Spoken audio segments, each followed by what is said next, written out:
Imagine spending hours lost in a world that exists only in your mind, where the characters feel as real as friends and the stories unfold like your favorite Netflix series. Sounds harmless, right?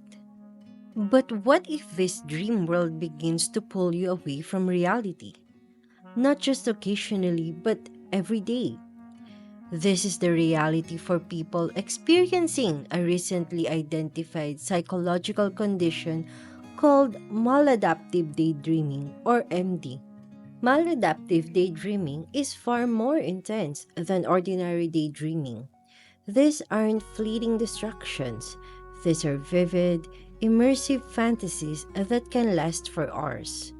They often feature recurring characters, elaborative plots, and even trigger physical movements like pacing or mouthing dialogue as the dreamer sinks deeper into the narrative. Music often acts as a gateway, helping to enhance immersion. For some, these fantasies are a powerful escape from real life stress or trauma, but over time, the line between fantasy and functioning blurs. While daydreaming itself isn't harmful, maladaptive daydreaming becomes problematic when it disrupts daily life, interfering with relationships, responsibilities, or emotional health. Some individuals may even develop a psychological dependency, delaying treatment for the deeper issues they're trying to escape. Maladaptive daydreaming frequently co-occurs with other mental health conditions, including ADHD, OCD, depression, and dissociative disorders. In some cases, the emotional distress and isolation it causes may even raise the risk of suicidality. Today, more than 100,000 people who believe they have maladaptive daydreaming are active in online communities. Thousands have already been studied, yet until recently, no large-scale study had used official clinical interviews to determine how common this condition really is, or to validate the main screening tool for maladaptive daydreaming. That changed with a groundbreaking study in Israel. Researchers surveyed four groups, totaling 1,023 participants. Those who scored high on the 16-item Maladaptive Daydreaming Scale, or MDS-16, were invited for a follow-up interview.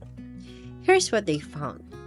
4.2% of the general population scored high enough to be suspected of having maladaptive daydreaming.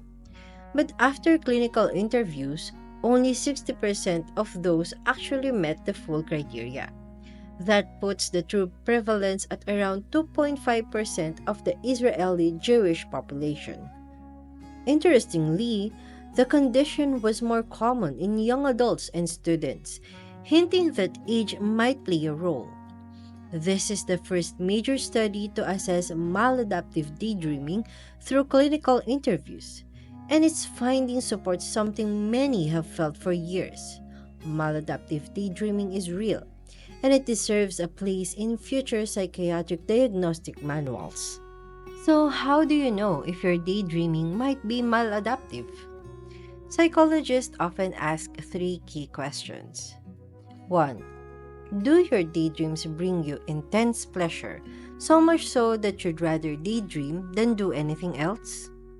2. Do you use repetitive movements or external triggers like music to dive deeper in your daydreams? 3.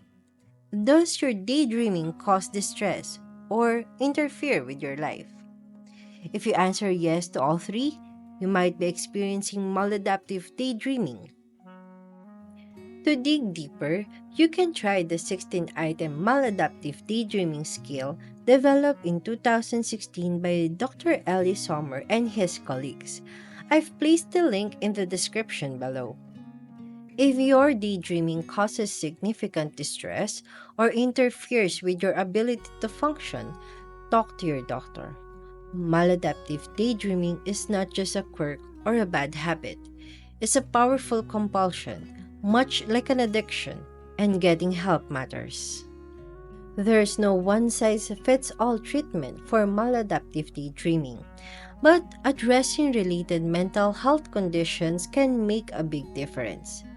Treatment options may include psychotherapy, such as cognitive behavioral therapy, medications like antidepressants, anti anxiety drugs, or antipsychotics. Therapy can help uncover the roots of your daydreaming, address past trauma, and build healthier coping strategies. You can also support your mental health by improving sleep quality, creating a healthy diet and exercise routine, reducing stress through mindfulness or breathing exercises, getting sunlight exposure, reaching out to supportive friends and family. Maladaptive daydreaming may start as an escape, but with awareness, support, and care, it doesn't have to be a trap.